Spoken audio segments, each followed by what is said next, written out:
ముందుగా ఈరోజు పౌర్ణమి శుభోదయం అందరికీ.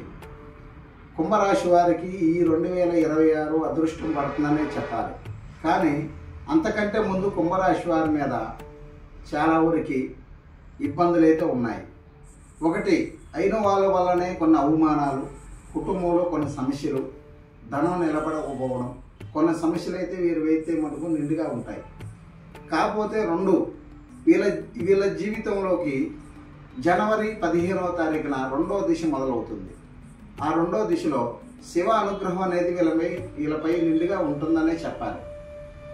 వీళ్ళకి అనుకోని మనసులతో కొత్త పరిచయాలు, ధనం, చేసే వృత్తిపరంగా ముందు బాట వేయడం, పెద్దవాళ్ళ నుంచి కొన్ని సహకారాలు అందడం, కుటుంబంలో మనశ్శాంతి, ఇంటి మనుషుల వల్ల సంతోషం, ధనంలో అభివృద్ధి వీళ్ళకి రెండో దిశలో అయితే నిండుగా ఉంటాయి.